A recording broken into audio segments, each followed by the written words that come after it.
In this video, we're going to talk about insulin, okay? Insulin is a hormone that's secreted by the pancreas to shuttle nutrients, carbohydrates, fats, proteins, and store those nutrients and macronutrients into the cells of our body, okay? So we have fat cells, we have muscle cells, we have all kinds of cells in our body, okay? Insulin, secreted by the pancreas, shuttles those things into the cells of our body or wherever required, okay?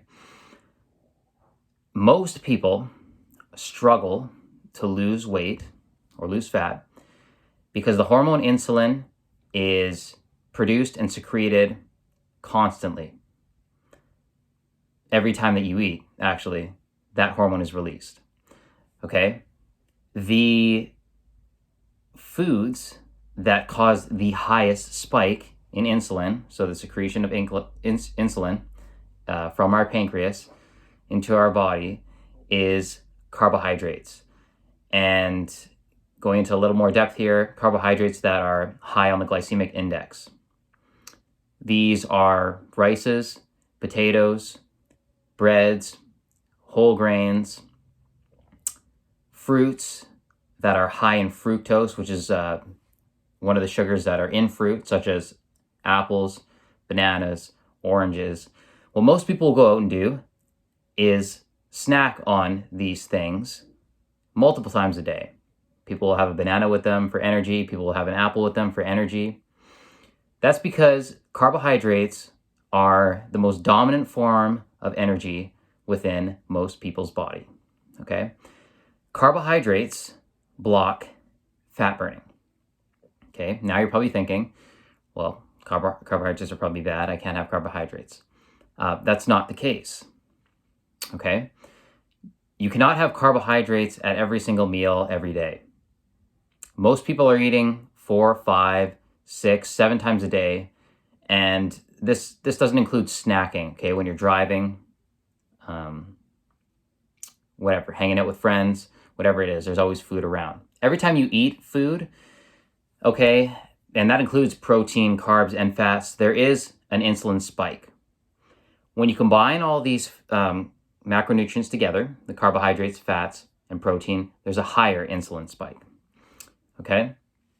So basically, what happens is when we're not as active and we're eating all different types of food, is we're spiking our insulin all day. We have high levels of blood sugar because the carbohydrates go into the bloodstream and the fats go into the fat cell for storage, especially if you're not inactive, and it just leads to fat accumulation, okay? All it takes is something small to spike insulin, okay? If we stop eating between meals, and this is the big thing here, all right, for this course, we want to limit snacking as much as possible, okay? So if we stop eating in between our meals, then instead of producing insulin, which is anabolic, leads to accumulation of fat, we get what's called glucagon, and it's the opposite of the hormone insulin. Glucagon allows our body to get into fat burning mode, okay? Because when there's no food, right, your body has digested the protein, the fats, and the carbs. Well, now you have a rise in glucagon, which allows you to get back into fat burning, okay, before we eat our next meal. So for this course and the way that we're going to lose fat through our nutrition is the time between our meals and the types of meals that we're eating. Okay, so again, what are the types of foods that increase insulin and lead to more fat accumulation? Well, if you're eating higher glycemic index carbs, which I'm going to lay out for you, the rices, potatoes, cereals, anything like that, fruits,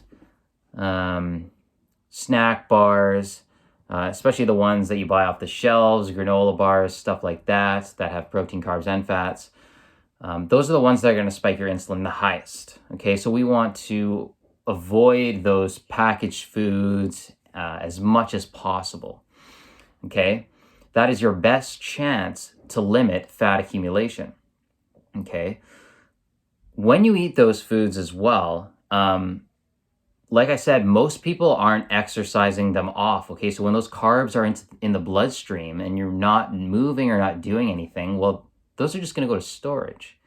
Okay, the best time to eat those foods, right, would be to be around your workout. Okay, maybe a higher carb and protein meal specifically, because you're going to go into your workout, you're going to burn those carbohydrates and protein, and then you can move on into eating a higher fat and protein diet. Okay, and that leads me into what foods have the lowest response on insulin. So when you eat these foods, your pancreas doesn't have to secrete massive amounts of insulin, right, to shuttle the fat and protein into the cells. Well, what are those foods?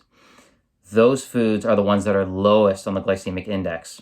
Vegetables, Brussels sprouts, broccoli, cauliflower, asparagus, eggs, fattier meats, fish, coconut oils, avoiding the seed oils like canola, vegetable, because those are all genetically modified, have omega-6. It could cause inflammation. Okay, so it's avoiding those ones. Having nuts, almonds, pistachios, stuff like that. That's why I recommend in the start, if you are ever hungry in between meals, the best thing to eat would be a lower glycemic food, maybe a snack like nuts, a couple eggs, which are about 0 on the glycemic index, okay? So we're maximizing the use of insulin and the presence of insulin so that we're not storing fat, okay? I talked a bit about, combining protein, carbs, and fats and how it leads to high insulin spike. Well, the best thing to do, when you're having dinner, maybe later after your workout, is to have carbohydrates that have a lower glycemic index, but also have more nutrients in them, like a sweet potato, lentils, maybe a little bit of baked potato, a handful of rice. Okay, that's higher on the glycemic index, but if you have a handful, it's okay, right? Beans, low on the glycemic index, high in fiber, right? Handfuls of those with our meal is going to be fine, okay? Predominantly, we want to eat more of a higher fat and protein diet, okay? This is going to fix your metabolism. It's going to allow your metabolism to speed up. It's going to allow you to get away with eating more foods, enjoyable foods, and being able to lose fat, on your workout days and not on your workout days. Your body is always in a state of fat burning, okay? So to sum this all up, what you want to do is limit the snacking, eat 3 square meals a day. It's a great start. Don't worry about the time between your meals. Oh, I had my last meal, 3 hours ago. I have to eat. It's okay. It's okay to go a little bit longer without food if it's not accessible to you. Again, if you get hungry between those times, snack on something that is lower on the glycemic index. A snack. Don't have rice cakes and chips and things like that, even if it's small handfuls, because you're spiking your insulin super high, okay, with those foods, and they're not good for your body at all. Rather, have something a little bit, or something that's lower on the glycemic index, something that's gonna lead to not a high insulin response. Even like a little bit of a fatty meat or something, if you have it in a container, or some vegetables to snack on, something like that is a lot better. Again, the keys. Time between meals is huge. Have the higher glycemic index carbs, the one that could potentially lead to fat storage a little bit higher than lower glycemic index carbs. Have those around your workout. But again, you have those and then you move into your dinner maybe, which is a combination of carbs, protein, and fats, but They're healthier carbohydrates, okay? I hope you enjoyed the video. I look forward to helping you through this and talking you through it, and I will see you in the next one.